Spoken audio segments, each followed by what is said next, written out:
Welcome to my YouTube channel maths now. तो आइए आज हम एक्सरसाइज 5.2 सॉल्व करेंगे। और तो यहाँ पे देखते हैं एक्सरसाइज 5.2 पे ये हमारा एक कुछ डाटा गिवन है जो टेबुलर फॉर्म में है। तो यहाँ पे कुछ डाटा हमारा क्या है जो मिसिंग है ना। तो हमें क्या मिसिंग डाटा को फाइंड करना है। तो ये जो हमारा जो एक्सरसाइज है ये हमारे इस फॉर्मूला से ये सॉल्व करेंगे, हम ये फॉर्मूला हम यूज़ करेंगे। तो ऑलरेडी मैंने इस फॉर्मूला के रिगार्डिंग डिटेल वीडियो मैंने बना रखा और इंट्रोडक्शन वाले के पार्ट पे। तो आप जिन्होंने वो वीडियो को नहीं देखा है आप वो वीडियो को देख ली ताकि ये फॉर्मूला के बारे में आपको और अच्छे से समझ में आ जाए। और मैं लिंक में इसके डिस्क्रिप्शन को उस वीडियो के डिस्क्रिप्शन को डाल दूंगा। तो आइए मैं शुरू करते हैं। तो यहाँ पे इस फॉर्मूला देख सकते हैं, यहाँ पे A N is equals to A plus N minus 1d। ठीक है, तो ए एन क्या हमारा ए एन जिस टर्म को हमें फाइंड करना, 50 टर्म फाइंड करना, 60 टर्म फाइंड करना, 70 टर्म, तो हम उसे क्या मान लेते हैं, ए एन मान लेते हैं। फिर हमारे नेक्स्ट क्या हमारा ए क्या होता है, हमारा ए हमारा होता है फर्स्ट टर्म। जो भी हमारे एपी का फर्स्ट टर्म को हम क्या कहते हैं, ए कहते हैं। एन क्या नंबर ऑफ टर्म है ना, ए, और डी क्या कॉमन डिफरेंस। ठीक है, तो यहाँ पे हम सबसे पहले देखेंगे कि जो डाटा हमारा क्या क्या डाटा गिवन है। ए हमारा गिवन है, डी गिवन है, ए एन इज ऑल्सो गिवन, और क्या गिवन नहीं है, हमें ए एन गिवन नहीं है।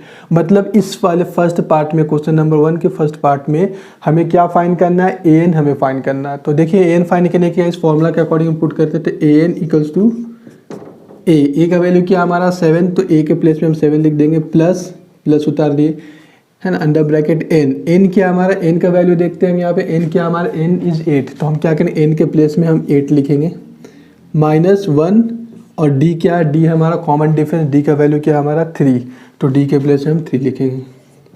ठीक है, सिर्फ हमने क्या किया इस फॉर्मूला पे उस वैल्यूज़ को हमने पुट किया। ठीक है, अब यहाँ पे सॉल्व करते हैं। आइए देखिए, तो A N is equals to 7 plus 8 - 1 है ना, 8 - 1 क्या होगा हमारा 7। ठीक है, तो ये क्या होगा 7, ये क्या इंटू 3, तो इजिकल्स टू क्या होगा 7 प्लस 7 3 है 21, इजिकल्स टू कितना आ रहा हमारा 28।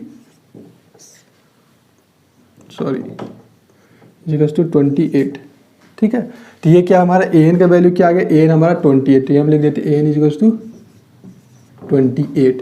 ठीक है, आइए नेक्स्ट फॉर्म करते हैं, नेक्स्ट फाइंड करते हैं। हमारे नेक्स्ट में क्या गिवन है हमारा, देख सकते हैं कि ए का वैल्यू हमारा -18, डी हमें फाइंड करना है, मतलब कॉमन डिफरेंस फाइंड करना है हमें। ए एन क्या हमारा, एन इज 10, और ए एन का वैल्यू क्या हमारा 0। ठीक है, तो अब इसके अकॉर्डिंग हम यहाँ फॉर्मूला में अगर हम इनपुट करेंगे तो क्या होगा, तो देखिए ए एन का वैल्यू क्या है, ए एन हमारा 0, तो ए एन के प्लेस में हम क्या लिखेंगे 0 इज इक्वल्स टू ए का वैल्यू क्या है, देखिए ए का वैल्यू हमारा -18, तो हम क्या लिखेंगे ए के प्लेस में हम लिखेंगे -18। ठीक है, फिर प्लस से प्लस का साइन देंगे, अगेन ब्रैकेट स्टार्ट हो, ब्रैकेट के बाद क्या एन का वैल्यू क्या है हमारा, एन का वैल्यू हमारा 10 है, तो यहाँ पे 10 - 1 ब्रैकेट क्लोज, और फिर डी क्या हमारा, डी का वैल्यू देख सकते हैं कि डी हमें फाइंड करना है ना, तो डी को हम डी ही रहने देंगे। ठीक है, हमें डी क्या करना है, डी फाइंड करना है। तो अभी इसे सॉल्व करते आइए, तो यहाँ पे 0। ठीक है, तो ये देखिए ये क्या हमारा, इसको हम इस तरफ क्या करेंगे, हम इक्वल्स टू को इस तरफ सेंड कर देंगे, तो ये माइनस से इधर आके प्लस होगा, 0 + 18, फिर इज इक्वल्स टू ये वैल्यू को क्या किया हमने इस तरफ ट्रांसफर किया, तो ये माइनस से आके प्लस हो गया, 0 + 18 is equals to sign as it is होता है। उसके बाद फिर क्या है हमारा 10 - 1 क्या होता है 9, 10 - 1 9, तो यहाँ पे 9 और ये डी 9d। ठीक है, लेकिन यहाँ पे 18 इज इक्वल्स टू 9d है ना, तो फिर यहाँ पे अगर हम फिर क्या करेंगे, डी को हम यहाँ रखेंगे, 9 को हम क्या इस तरफ ट्रांसफ़र करेंगे, तो यहाँ पे आगे क्या होगा, ये मल्टीप्लिकेशन है, तो यहाँ पे आगे क्या डिवाइड हो जाएगा, तो क्या होगा 18 / 9 इज इक्वल्स टू डी। तो डी का वैल्यू क्या आ रहा है 9 × 2 = 18, तो डी इज इक्वल्स टू क्या आ रहा है हमारा 2, मतलब डी का वैल्यू यहाँ पे क्या होगा हमारा 2 होगा। ठीक है, आइए नंबर 3rd पार्ट पे सॉल्व करते हैं। तो 3rd पार्ट में क्या करना है हमें, 3rd में हम देख सकते हैं कि हमारा ये ए हमें फाइंड करना, हमारा जो फर्स्ट टर्म है वो हमारा गिवन नहीं है, डी गिवन है, एन गिवन है, और ए एन का भी वैल्यू गिवन है। तो यहाँ पे हम क्या करेंगे, फिर से अगेन फॉर्मूला यूज़ करेंगे, हम जो वैल्यू की है उस वैल्यू को क्या करेंगे, इस फॉर्मूला अकॉर्डिंग पुट करेंगे। तो यहाँ पे देखिए सबसे पहले ए का वैल्यू गिवन नहीं है हमारा, तो पहले लिखते हैं ए एन क्या हमारा, ए एन सबसे पहले ए एन में क्या गिवन है, देखिए ए एन का वैल्यू हमारा -5, तो ए एन के प्लेस में लिखेंगे हम लोग -5 है ना, -5, एन के प्लेस में क्या लिखे -5, और क्या इज इक्वल्स टू, ठीक है एन इज इक्वल्स टू ए तो हमें फाइंड करना है, ए गिवन नहीं है, तो ए को हम विल लेट इट ए, हम इस ए को ए ही रहने देंगे। उसके बाद क्या प्लस प्लस साइन देंगे, again bracket start N, N क्या, एन का वैल्यू देख सकते हैं यहाँ पे, एन क्या है हमारा, एन इज़ 18, तो एन के प्लेस में क्या लिखेंगे 18 माइनस 1। उसके बाद क्या हमारा डी, तो डी के प्लेस में देखिए डी को क्या लिखते हैं, डी का वैल्यू फाइंड किया, देखिए डी क्या है हमारा -3, डी का वैल्यू हमारा -3 इंटू -3, ठीक है। अब देखिए यहाँ पे सॉल्व करेंगे, ये हमें पता नहीं ये क्या 18 माइनस 1 इक्वल टू 17 होगा, है ना। तो क्या लिखेंगे -5 is equals to A plus यहाँ क्या होगा 17, है ना। तो 17 इंटू -3, ठीक है। तो क्या करेंगे मल्टीप्लाई करेंगे हम लोग, तो मल्टीप्लाई करते हैं यहाँ पर 17 तो कितना आएगा हमारा, लिखते हैं -5 is equals to A plus 7 3 21, तो ये क्या हो जाएगा 7 3 21, 7 क्या आ रहा है -51, ठीक है। तो ये क्या करेगा यहाँ माइनस प्लस माइनस, तो ये क्या साइन क्या हो जाएगा हमारा माइनस हो जाएगा, तो ये माइनस डायरेक्ट लिख देते हैं, है ना। तो ये माइनस हो गया। अब ये क्या करेंगे 51 को इधर ट्रांसफर कर देंगे, तो ये इधर आके क्या हो जाएगा प्लस हो जाएगा, -51 इधर आके क्या हो जाएगा प्लस हो जाएगा। तो क्या होगा हमारा 51 माइनस 5 इज इक्वल्स टू ए, और इसको सब्ट्रैक्ट करेंगे तो क्या ए का वैल्यू हमारा क्या आ जाएगा 46, और ए इज इक्वल्स टू क्या हो जाएगा 46। तो मतलब ए का वैल्यू क्या है हमारा 46, तो ए के प्लेस में हम क्या लिख देंगे 46, ठीक है। आइए आगे बढ़ते हैं, देखते हैं क्वेश्चन पार्ट 4 पे, है ना। तो पार्ट 4 पे यहाँ पे क्या गिवन है, देखिए अगेन हमारे ए का वैल्यू गिवन है, डी इज ऑल्सो गिवन, हमारा क्या नहीं गिवन है, एन नहीं गिवन है इस केस में, ना एन इज नॉट गिवन, और क्या नहीं, और क्या है हमारा उसके बाद 3.6 हमारा ए एन का वैल्यू गिवन है। अगेन इस फॉर्मूला पे आते हैं तो ए एन के प्लेस में एन का वैल्यू लिखेंगे हम, ठीक है।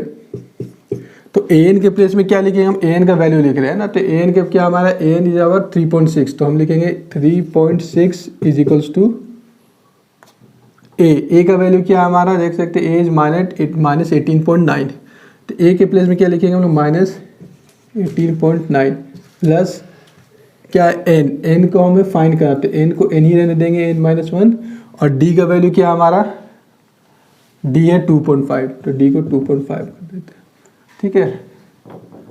अब क्या करेंगे हम लोग, यहाँ पे ये जो टर्म है ये हमारा ए को हम इस तरफ ट्रांसफर करेंगे, तो ये यहाँ से आके क्या हो जाएगा हमारा प्लस हो जाएगा, है ना, है। तो ये आके यहाँ पे क्या हो जाएगा हमारा ऐड हो जाएगा। तो यहाँ पे हम क्या करेंगे, यहाँ पे 3.6 प्लस 18.9 इज इक्वल्स टू ये 2.5 को मल्टीप्लाई कर देते हैं, ये n से 2.5 इंटू एन और 2.5 इंटू 1, तो क्या होगा 2.5n माइनस 2.5, ये 2.5 को ये ब्रैकेट के अंदर वाले टर्म से हमने मल्टीप्लाई कर दिया, तो 2.5n इंटू 2.5, तो यहाँ पे इसको ऐड कीजिए तो क्या होगा हमारा 5.22.5, ठीक है, इज इक्वल्स टू 2.5n,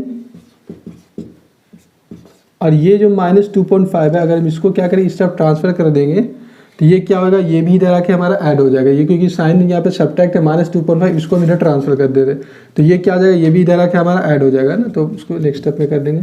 तो क्या होगा 22.5 प्लस 2.5, इसको हमने क्या किया इधर ट्रांसफर कर दिया, is equals to 2.5n,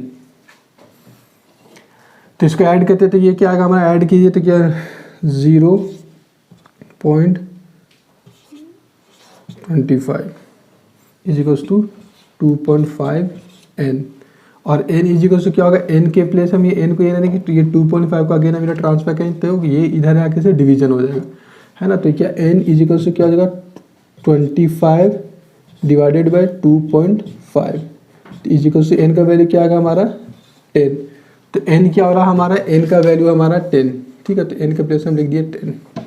again आइए लास्ट पार्ट में आते हैं हम, है ना। लास्ट पार्ट में देखते हैं कि क्या हमारा वैल्यू होगा, ठीक है। तो यहाँ पे देख सकते हैं कि हम लोग जो लास्ट पार्ट है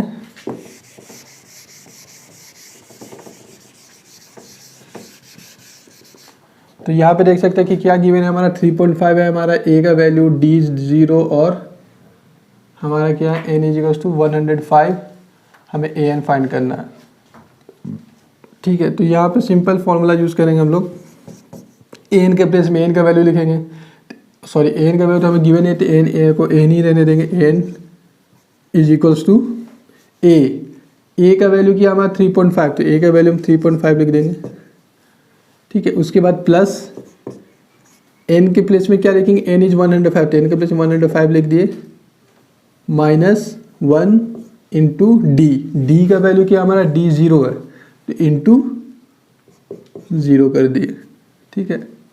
तो यहाँ पे देख सकते हैं कि ये जो 0 से ये पूरा टर्म मल्टीप्लाई होगा तो ये क्या होगा, पूरा 0 हो जाएगा, तो बचा क्या हमारा 3.5, तो एन इज इक्वल्स टू क्या बच गया 3.5, तो एन का वैल्यू क्या हमारा 3.5, ठीक है। ये ऑलरेडी मैंने ये बताया था आप लोगों को कि अगर हमारा डी जो है वो अगर 0 होगा तो जितने भी टर्म्स ऑफ एपी है वो सारा टर्म्स ऑफ एपी सेम होगा, ठीक है। तो 105 टर्म एपी की आ रहा है हमारा, वो भी 3.5 आ रहा है, तो मतलब अगर डी अगर 0 होता तो जितने भी टर्म्स ऑफ एपी है सारा ये क्या होगा हमारा सेम होता। तो ये आप लोगों को आई होप कि आप लोग ये समझ में आया क्वेश्चन नंबर 1। तो please like the channel, subscribe and comment.